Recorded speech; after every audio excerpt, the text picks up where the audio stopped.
A lot of women step into a new year with a silent demand. I want clarity. I want certainty. I want to feel calm about my decisions. I want alignment to feel obvious. And I get it.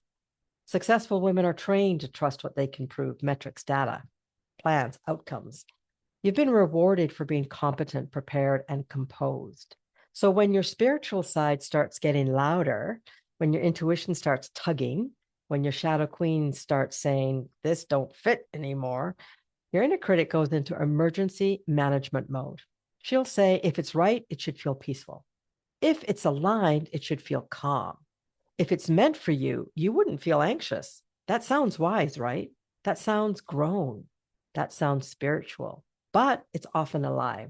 And it's one of the most expensive lies high achieving women buy because it keeps you waiting for permission from your nervous system instead of moving from your integrity. So let me pop a bubble right now, peeps. Alignment isn't always soothing.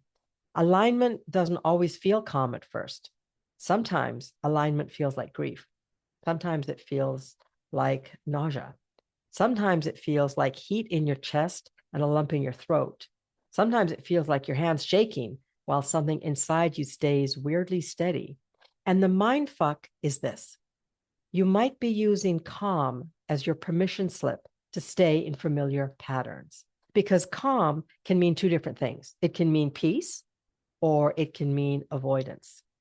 Calm can mean I'm safe in my truth, or calm can mean I didn't risk anything, so nothing got stirred up. Calm may mean my nervous system trusts me, or calm can mean I went numb and called it maturity. See, that's the part nobody says out loud. And I want you to know this isn't a willpower problem. It's a nervous system conversation. Yes, your nervous system will often protest the very thing your soul wants, because your nervous system was trained on survival, not sovereignty. It was trained to keep you accepted, safe, and in control. So when your becoming asks you to take up more space, tell a deeper truth, stop performing, stop pleasing, make a decision you can't fully justify yet, or, God forbid, rest before you've earned it, your system can interpret that as a threat.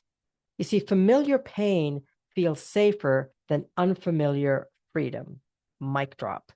Now, if you grew up learning that approval equals safety, then disappointing someone can feel like danger. If you learned that being needed equals love, then saying no can feel like abandonment.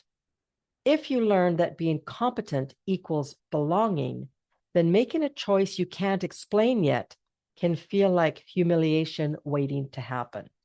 And this is why some women will stay in roles that drain them, relationships that numb them, and routines that suffocate them, not because they don't know better, but because their nervous system equates familiar with safe.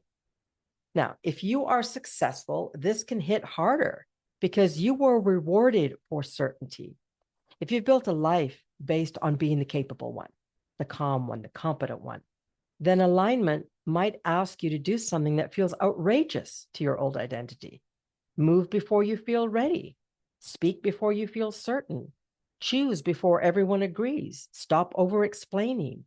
Leave the table where you've been proving yourself. Admit you want more. Admit you want less. Or even just admit you want something different. And notice how quickly your inner critic turns that into a courtroom. She's going to demand evidence. She'll demand guarantees. She'll demand a 5-year plan even. She'll demand that you make your becoming make sense to people who are still committed to the old version of you. Have you ever done that? Tried to convince someone? Man, I used to do it all the time. But becoming rarely arrives with a PowerPoint presentation, right? Becoming arrives like a quiet insistence, like a repeated nudge, like a truth that won't stop tapping on the inside of your ribs. So we need a better filter than does this feel calm, right? I've already explained why that's not always so useful. Your shadow queen doesn't care if the choice looks good on paper, if it's starving your soul. She's the part of you that says, I don't want to be impressive if it means I'm empty. Your inner critic demands calm before movement because calm feels safe. She thinks she's protecting you. She's not evil. She's cautious. She's loyal to the identity that helped you succeed.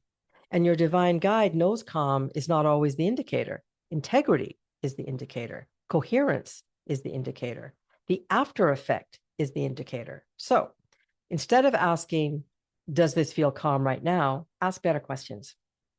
Does this feel honest? Does this move me toward wholeness or away from myself? Does my body feel clearer after I choose it, even if I'm shaky during it?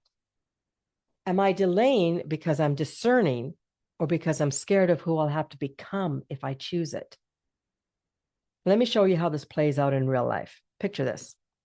You're offered something that looks perfect on paper, a promotion, recognition, new responsibility. Everyone is excited for you. You should feel grateful. You should feel proud. And you do, kind of. But your body isn't celebrating. You get a tight chest. You feel some pressure behind your eyes. You start feeling tired before the thing even begins. Your mind says, honey, this is a good opportunity. Your body says, this will cost me. And then your inner critic says, don't be ungrateful. Don't be dramatic. Other people would kill for this. Okay, now I want you to flip it. Picture a choice that makes your heart beat faster, a conversation you need to have, a boundary you need to set, a request you need to make, or a path that you want to explore. It feels risky, right? You're anxious. But there's also a weird relief, like oxygen, like a truth finally getting air. That's the moment to pause and ask, is this anxiety because it's wrong or because it's new? Here's the distinction that will save you years of overthinking. There are two kinds of discomfort. Contraction discomfort feels like shrinking, dread, heavy depletion, a fog that increases the longer you stay, a tightness that doesn't loosen even after rest. It feels like self-betrayal dressed as responsibility. Expansion discomfort, on the other hand, feels like fear plus aliveness underneath. It feels edgy, but also true. It feels like your mind is panicking, but your soul is steady. It feels like growth. It feels like your system learning a new shape. Expansion discomfort can show up as butterflies, shaky hands, a racing heart, but there's often an underlying sense of rightness, not comfort, rightness. Let's make this measurable because your inner critic loves receipts. Think of a time you told the truth you'd been holding back. Probably felt scary before you said it, right? But afterward, you could breathe. You felt cleaner. That's after effect alignment. Now think of a time you stayed quiet to keep the peace. It probably felt calm in the moment because you avoided tension. But afterward, you felt heavier. You replayed it. You resented it. That's after effect misalignment. So this week, pick one decision you've been delaying because you're waiting to feel calm about it. Ask yourself, what choice creates a cleaner after effect in my body, even if it feels edgy now? Then take one small step in that direction within 24 hours. Not the full leap, guys, just one step. And write down the after effect. Clearer, heavier, more alive, more numb, more present, more resentful. That's your guidance. And of course, your inner critic is going to try and hijack it. Trap 1 is spiritual perfectionism. I'll act when I feel totally aligned, which is just control wearing a crystal necklace. Trap 2 is over-researching. If I can just gather enough information, I won't have to feel the discomfort of choosing. Trap 3 is outsourcing. If someone else validates it, I can do it without feeling responsible. Trap 4 is urgency masquerading as intuition. I have to decide right now or I'm falling behind. Real guidance is steady. It doesn't bully you. It doesn't shame you. It doesn't rush you into self-abandonment. Here's how you move through discomfort without running back to the familiar. Number 1, you don't have to bulldoze yourself into bravery, right? You regulate as you expand. Now, that can look like taking 3 slow breaths before you speak. It can look like pausing before you answer requests. It can look like saying, I need time to think, instead of yesing yourself into resentment. It can look like getting support, whether it's therapy, coaching, having an honest conversation. So your nervous system learns it doesn't have to do growth alone. Because the goal isn't to be fearless. The goal is to become the kind of woman who can feel fear and still choose integrity. So the mind fuck to carry this year. Here's what I want you to remember every time you start waiting for perfect certainty. If you only choose what feels calm, you'll keep choosing what feels familiar. Familiar is not the same as true. Truth is often unfamiliar at first because it asks you to become the woman who can hold her own edge, the woman who can disappoint people and still love herself, the woman who can be misunderstood and still stand, the woman who can choose a new path without needing every single person in our life to agree that it makes sense. Okay, one move, not a life overhaul, just one move. Choose one area where you've been waiting for calm as proof. For 48 hours, stop asking, will this feel peaceful? And start asking, will this make me more honest with myself? Then take one small action in that direction, just one email, one boundary, one conversation, one request, one brave sentence, one decision. And at the end of those 48 hours, check the after effect. That's your compass. That's how you get to know yourself.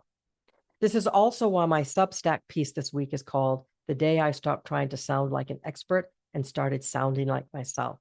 Because so much of what we call misalignment is really just performance fatigue. You're not confused. You're exhausted from trying to sound certain, composed, and explainable instead of honest. When you stop performing expertise and start trusting your actual voice, alignment doesn't suddenly feel calm, but it does feel real.